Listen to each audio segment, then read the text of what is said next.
cœur de l'information.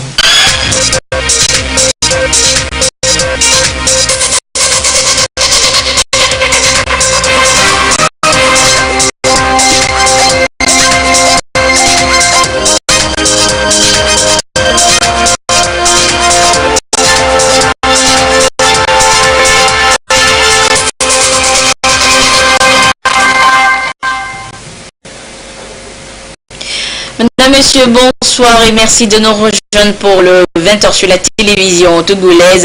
Voici les titres de cette édition. George Weah, le nouvel homme fort du Libéria, a prêté serment hier lundi à Monrovia. Il succède ainsi à Ellen Johnson Sirleaf, première femme présidente du pays. La cérémonie s'est déroulée sur le plus grand stade de la capitale en présence du président en exercice de la CEDEAO, le chef de l'État fort Ssezimana Nyazingbe. La restructuration du parti Union pour la République se poursuit pour une participation active à la consolidation de la paix au Togo. Le parti s'est doté ce mardi d'un bureau du mouvement des sages à l'issue d'un congrès à Kara. Le compte rendu dans cette édition. De soutenir le congrès des sages. Et puis les travailleurs togolais se prononcent sur la situation sociopolitique du pays. 4 centrales syndicales étaient face à la presse ce matin pour lancer un appel à tous les acteurs politiques. Vous les écouterez dans cette édition également. Voilà pour les titres, une fois encore, bonsoir. Le nouveau président du Libéria, George Weah, a été investi hier lundi devant une foule de plusieurs milliers de personnes. Et dans une liesse populaire devant cette foule, il a promis de préserver les acquis démocratiques, de lutter contre la corruption et de construire un Libéria, je cite, d'égalité, de liberté, de dignité et de respect. Fin de citation. Plusieurs chefs d'État de la sous-région, dont le président en exercice de la CEDEAO, le chef de l'État fort Ssezimana Nyazingbe, ont assisté à cette cérémonie d'investiture. Retour donc sur cette cérémonie avec Prudence Kossi Zinsi.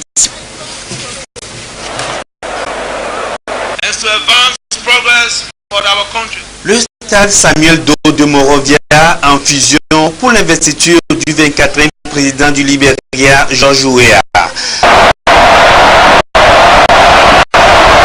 Dans la tribune officielle, une quinzaine de chefs d'État africains, dont le président en exercice de la CEDEAO, le chef de l'État, Faure Ssezimana Nyazingbe, ont fait le déplacement pour apporter leur soutien au président élu George Weah.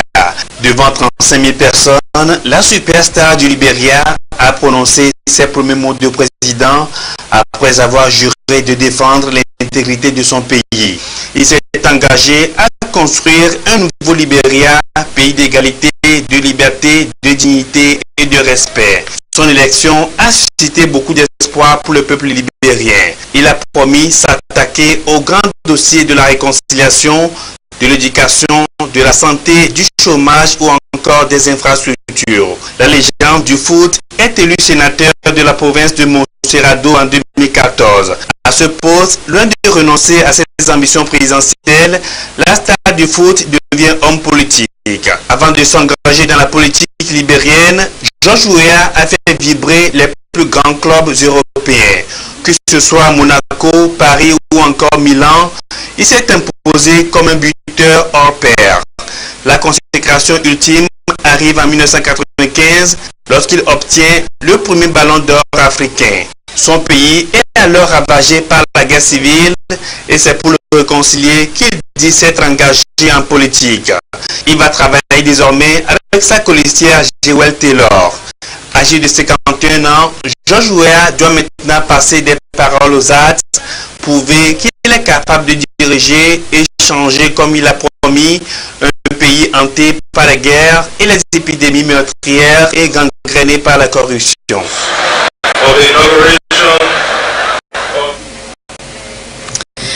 Les sages du parti Union pour la République UNIR se sont donné rendez-vous à Kara ce mardi. Ils y ont tenu leur congrès constitutif. Une première du genre sur le plan national et ce congrès a été placé sous le thème « Les sages unir, engagés pour la consolidation de la paix et de la cohésion nationale ». La cérémonie d'ouverture avec Nestor Mozo.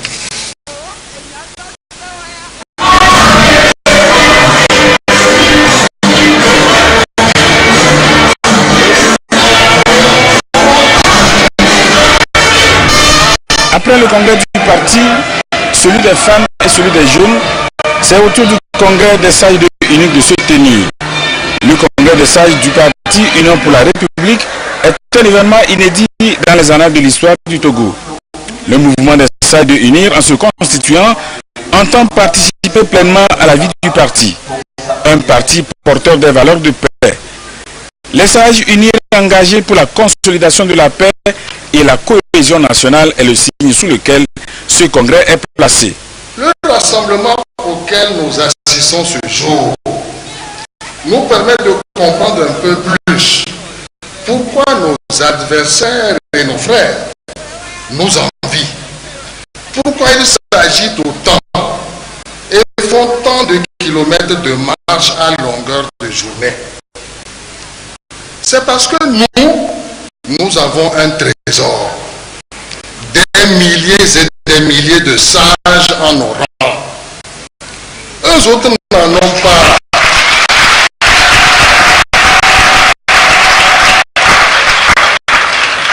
S'ils avaient des sages avec eux, leur comportement eût été tout autre. La sagesse est le concept utilisé pour qualifier le comportement d'un individu qui montre de la conscience de soi, de la tempérance, de la prudence, de la sincérité, du discernement, le tout s'appuyant sur un savoir raisonné. Vous avez tout cela, mesdames et messieurs les sages de unir.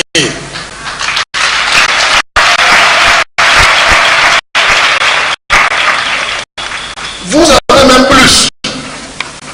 Nombreux sont en effet parmi nous des hommes et des femmes encore actifs à mi-temps ou alors militants retirés il y a peu de la vie active.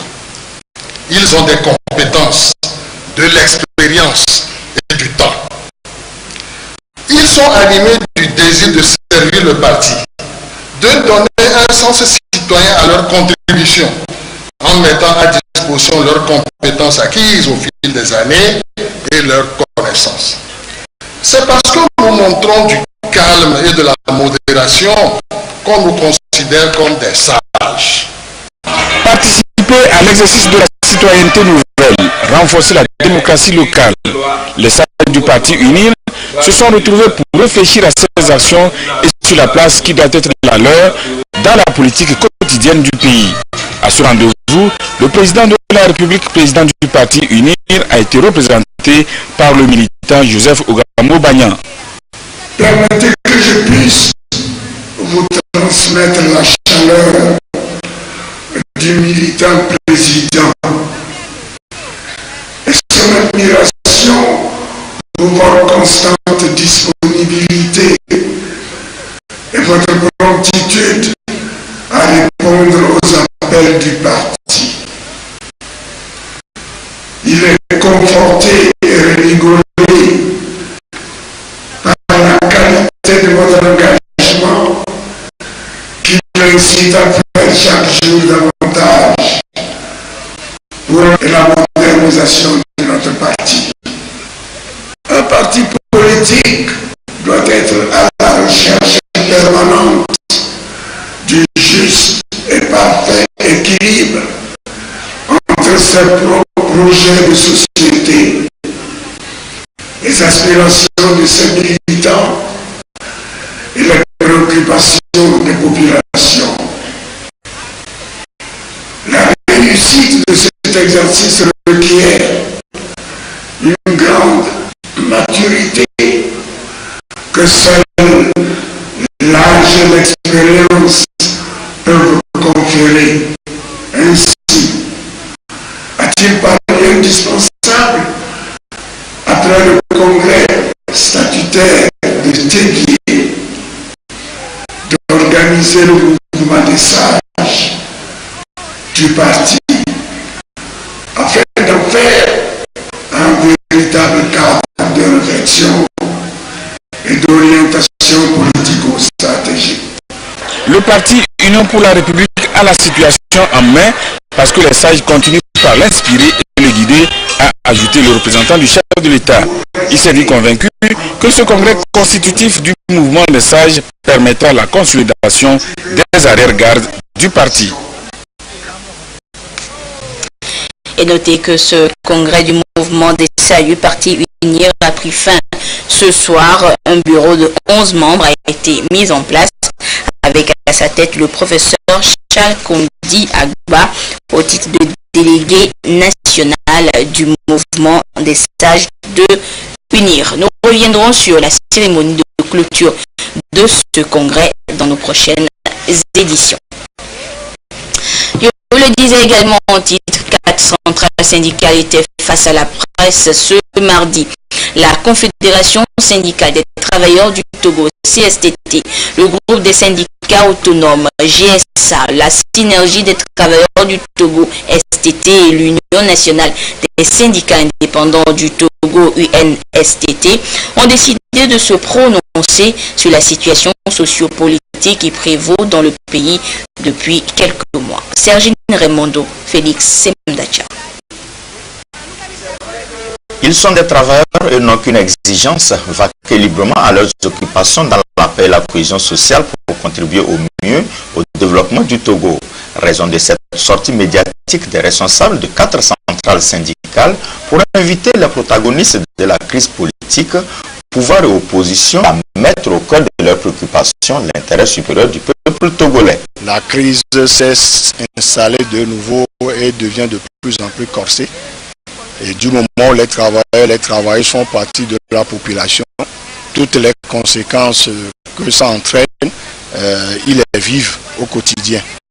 Et donc les centrales syndicales, du moins les 4, ont décidé de pouvoir interpeller les protagonistes pour que cette fois-ci, si on doit dialoguer, qu'on dialogue avec l'honnêteté. Si tous les citoyens togolais aiment ce pays, nous sommes arrivés à un niveau où chacun puisse rechercher l'intérêt de l'ensemble du peuple.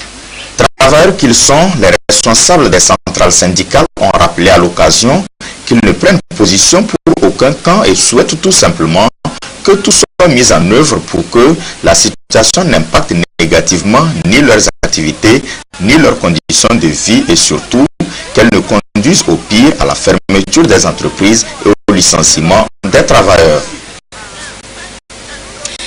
Dans un communiqué, le ministre de l'administration territoriale, de la décentralisation et des collectivités locales porte à la connaissance du public que dans le cadre de la célébration de la journée du 24 janvier, il sera procédé au dépôt de gerbes demain, mercredi 24 janvier 2018, au mausolée de Sarakawa, à la place des martyrs à Lomé et dans les préfectures. Le programme Akara. Déjà ce mardi 23 janvier 2018, depuis 18h30, se déroule un méga concert au Palais des Congrès de la ville organisé par l'artiste mondial de la chanson religieuse française Jean-Claude Gianada. Demain mercredi 24 janvier 2018, 14h30, mise en place terminée de la population à Sarakawa. 15h, arrivée et installation des autorités politiques, administratives, traditionnelles et religieuses, militaires, forces de l'ordre et de sécurité. Prestation des chorales et fanfares. Première partie. 15h30, arrivée du chef de l'État, honneur militaire et installation du président de la République, salutation des autorités. 15h37, dépôt de gerbes au mausolée. Sonnerie aux morts, audition du message du Père de la Nation, discours de circonstance, prestation des chorales et fanfares, deuxième partie, animation populaire. 16h, départ du chef de l'État, visite des lieux par la population. Programme à Lomé. 14h30, mise en place des populations. 15h, arrivée et installation des autorités. 15h25, arrivée du représentant du chef de l'État. Honneur militaire, salutation des autorités. 15h37, dépôt de gerbe, sonnerie aux morts, audition du message du Père de la Nation, audition du témoignage du général Améi, prestation des chorales et fanfares. 16h, départ du représentant du chef de l'État, fin de la cérémonie. À travers une rencontre régionale hier, les experts de la commission de l'UEMOA maîtrisent les techniques d'enquête et d'instruction en matière de concurrence afin de développer une compétitivité entre les États membres de l'Union et lutter ainsi contre la concurrence déloyale. Et l'Union économique et monétaire ouest-africaine UEMOA se donne pour objectif le renforcement de la compétitivité des activités économiques et financières des États membres. Ceci par l'établissement de marchés communs, ouverts et concurrentiels. Pour éviter cette concurrence déloyale au sein de ce marché, des mécanismes de protection ont été définis, un environnement juridique et harmonisé établi. Quels sont donc ces différents mécanismes et pourquoi faut-il protéger ce marché commun? Les réponses dans ce dossier signé Augustin Kossi. L'État de l'Union économique monétaire ouest-africaine constitue ce qu'on appelle un marché commun. Pour la surveillance de cet espace communautaire en matière de concurrence, la commission de l'UEMOA intervient essentiellement au niveau des cas pratiques, notamment les pratiques d'abus de position dominante ainsi que les ententes anticoncurrentielles entre les entreprises. Lorsque vous avez une grande entreprise qui a un monopole et qui utilise justement cette position dominante-là pour écraser les autres petites entreprises. Donc l'UEMOA est chargé de veiller à ce qu'une entreprise qui est en position dominante ne puisse pas abuser de cette position-là. Ensuite, vous avez ce qu'on appelle les ententes anticoncurrentielles. C'est-à-dire le fait pour une et une autre entreprise de se mettre ensemble, s'entendre sur le prix et faire en sorte que dans le libéralisme où on voulait que le consommateur puisse avoir la possibilité de choisir entre telle entreprise et telle autre, on ne puisse plus avoir ce choix-là. Et donc le rôle de l'UEMOA est d'intervenir dans ces situations. Il y a également une pratique qu'on appelle aide d'État. Le rôle de l'UEMOA est de s'assurer que chaque fois que l'État doit octroyer des aides à travers des réductions d'impôts et autres, que ça se fasse de sorte à ce que ça ne déstabilise pas le jeu de la concurrence.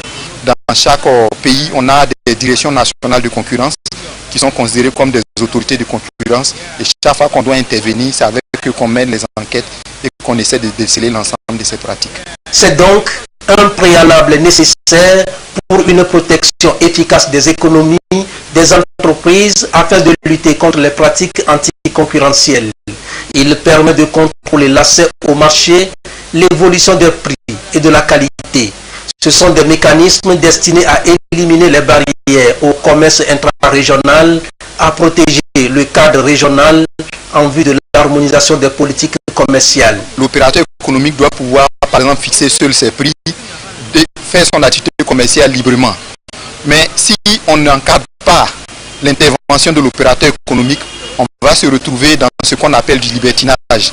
Celui qui paie, c'est le consommateur. Donc notre rôle, c'est de veiller à ce que le marché soit libre, qui se déroule correctement. C'est les enquêteurs qui doivent pouvoir interroger l'ensemble des entreprises, les consommateurs, les différents distributeurs et se rendre compte qu'à un moment donné, il y a telle entreprise qui s'est entendue avec telle autre pour bloquer le prix à tel niveau et faire en sorte que les consommateurs ne puissent pas faire jouer le jeu de la concurrence. Cela nécessite également un certain nombre de pratiques codifiées dans la législation communautaire de la concurrence. C'est justement à ce rôle que s'attelle la commission de l'UEMOA avec les structures nationales des États membres en mettant en œuvre les moyens pour que le jeu de la concurrence ne soit pas biaisé. Bien entendu, avec la Cour de justice qui contrôle ces actions. Techniques d'attribution des marchés de fourniture sont au centre d'une session de formation à Kara par l'ARMP, l'autorité de régulation des marchés publics. Le renforcement de capacités s'adresse aux responsables des collectivités locales de la région de la Kara. Nestor Mosso. Les responsables des collectivités locales et des établissements publics à caractère autonome de la région de la Kara sont à l'école des procédures et techniques d'attribution des marchés de fourniture. Des insuffisances ont été constatées dans ce domaine et l'autorité de régulation des marchés publics, RMP, entend à travers cette session de formation rectifier le tir. 4 modules ont été retenus. Nous avons l'ouverture des plis, l'évaluation des offres, l'attribution et la notification et l'approbation du marché. Le choix de ces modules a été orienté par les difficultés que les autorités contractantes ont rencontrées lors de l'évaluation, notamment des offres. Et quand on fausse l'évaluation, on choisirait un soumissionnaire ou un attributeur qui est moins indiqué. On achèterait l'objet qui n'est pas celui-là qu'on désirait. La RMP reconnaît que la gestion des collectivités locales a beaucoup évolué depuis que celles-ci ont intégré les procédures de passation des marchés publics dans leur mode de gouvernance. Ceci a été possible grâce aux formations successives organisées justement par la RMP depuis 2013. La RMP fait beaucoup de formations, mais pour ce qui concerne les collectivités territoriales, c'est de temps en temps que nous venons. Donc l'occasion s'est présentée, nous reviendrons avec d'autres thématiques qui portent maintenant sur les marchés de travaux et de services. Ces collectivités ont fait un effort louable. Nous avons des collectivités territoriales aujourd'hui qui élaborent le PPM, qui font valider le PPM par la DNCMP, qui montent des dossiers, pour ce qui concerne les procédures simplifiées, sans difficulté majeure. Mais il faut toujours continuer à renforcer leur capacité, parce qu'il y en a qui, dans les commissions, qui sont déjà remplacées, ainsi de suite, des départs, ainsi de suite. Donc, et il faut toujours continuer par renforcer leur capacité.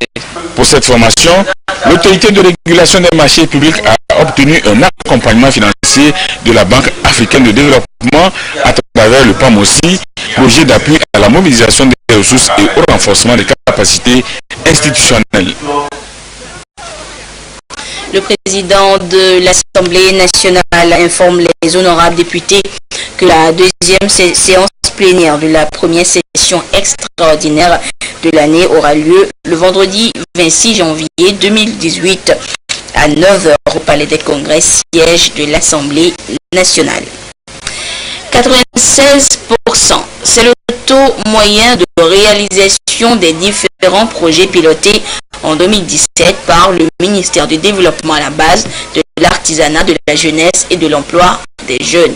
C'est ce qui résulte de la revue annuelle de ce département ministériel présenté ce matin en présence de la patronne du ministère, Madame Victoire Tomega Dobé.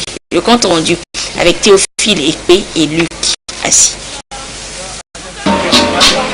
Le taux moyen d'exécution de la lettre de mission du ministère chargé du développement à la base, de l'emploi des jeunes et de la promotion de l'artisanat est de 96% et celui de la réalisation physique moyenne du plan de travail et de budget annuel est de 87,89% pour le compte de l'année 2017. Sur le plan financier, le taux moyen d'engagement est de 99,95%.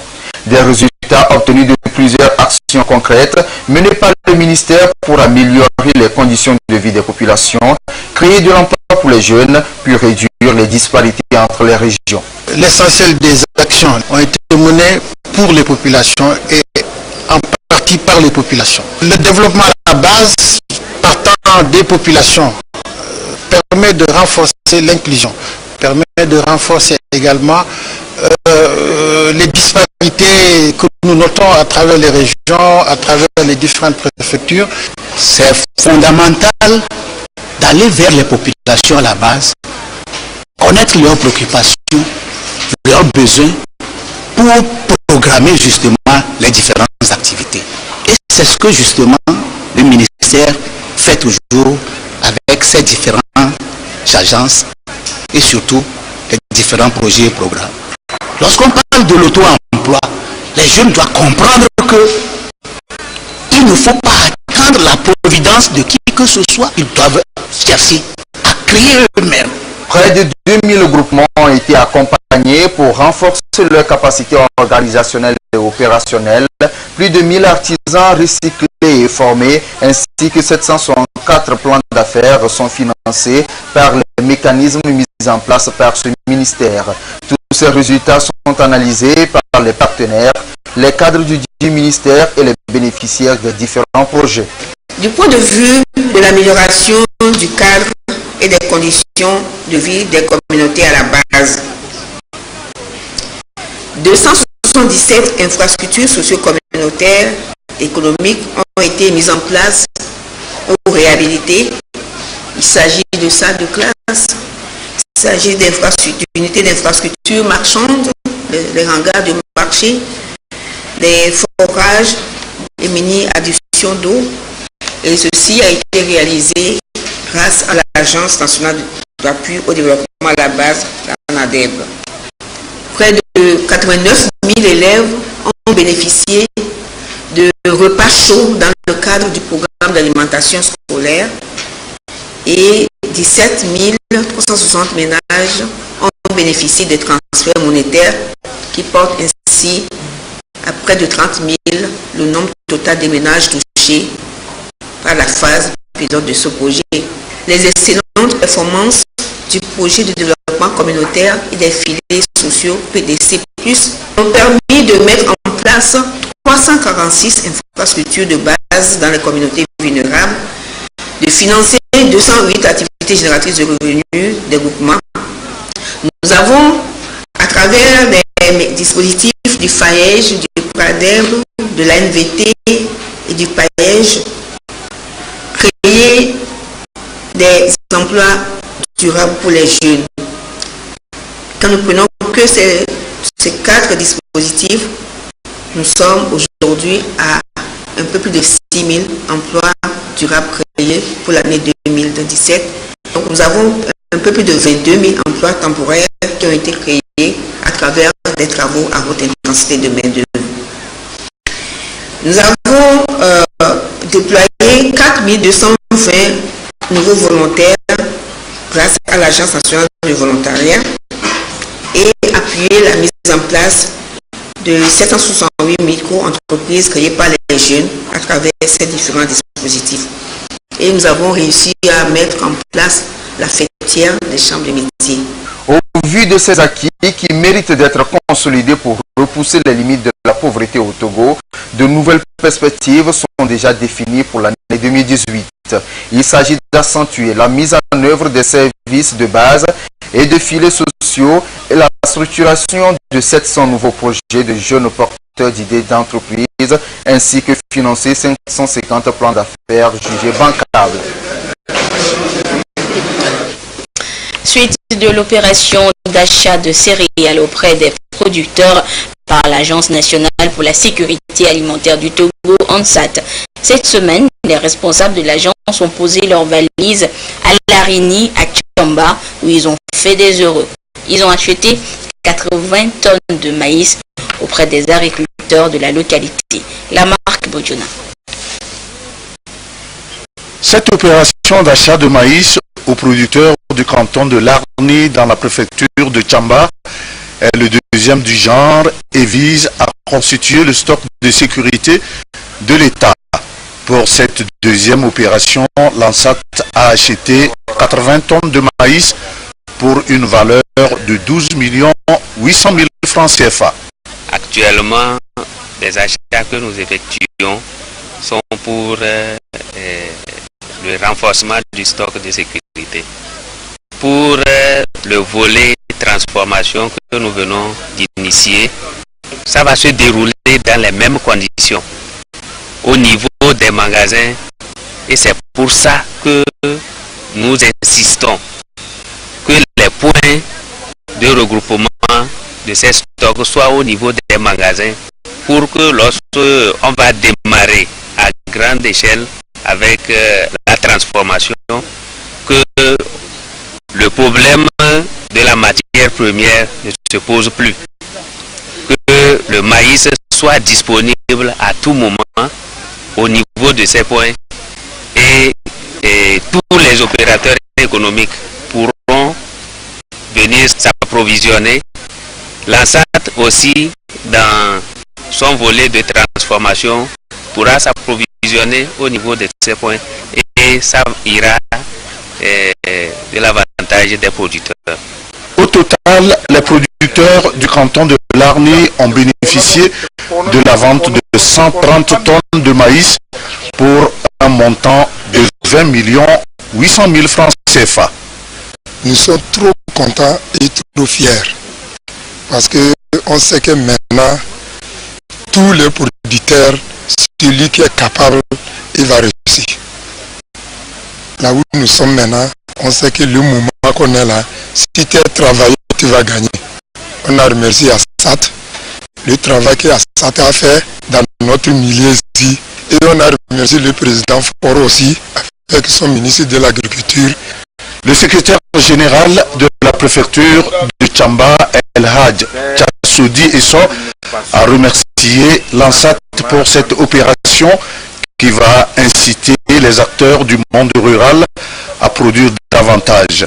Il a sollicité le concours des bonnes femmes et des tenanciers des boutiques pour promouvoir la vente de la farine de l'ANSAT afin que ce projet pourvoyeur d'emploi se pérennise.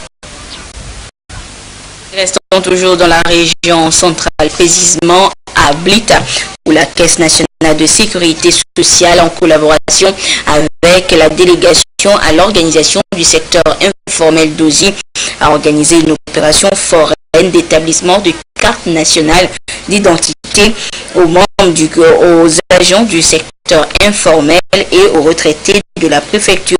L'opération vise à permettre aux bénéficiaires de prétendre aux prestations de la Caisse nationale de sécurité sociale et aussi de disposer d'une carte d'identité pour tout autre service. Nous retrouvons sur place la marque Boudjona.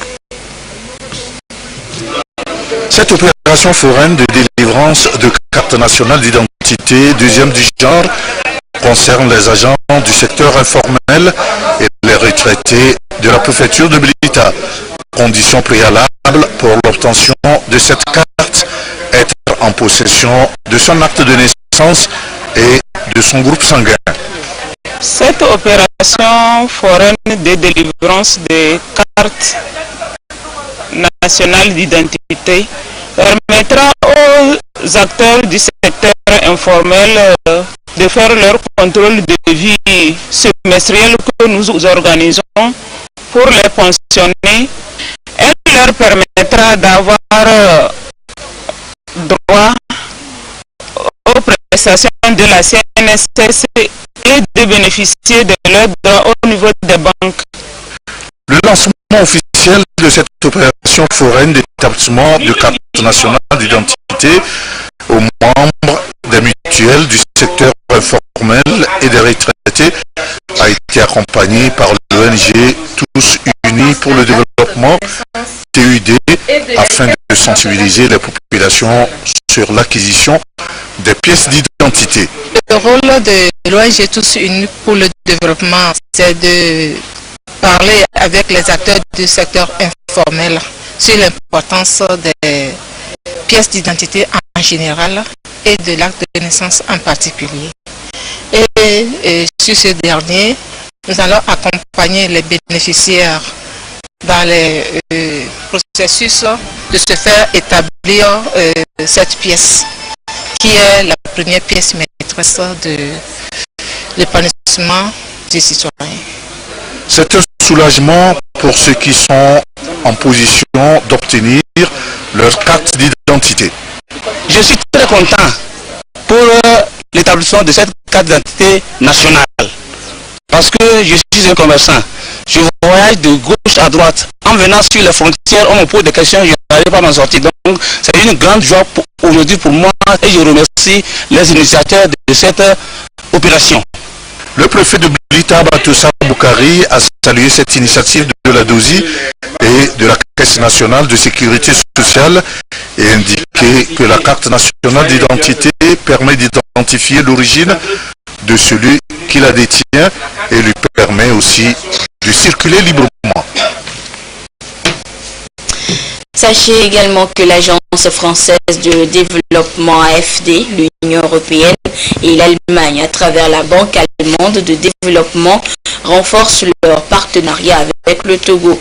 Et pour cela, des accords de prêt de dons ont été signés ce mardi entre ces trois partenaires techniques et financiers et le ministère de l'économie et des finances. Et ce financement permettront d'étendre les réseaux électriques de la ville de Lomé et renforcer celui des pistes rurales dans les zones de production du coton, du café et du cacao. Nous reviendrons en détail sur ces différentes signatures de prêts de dons dans nos prochaines éditions.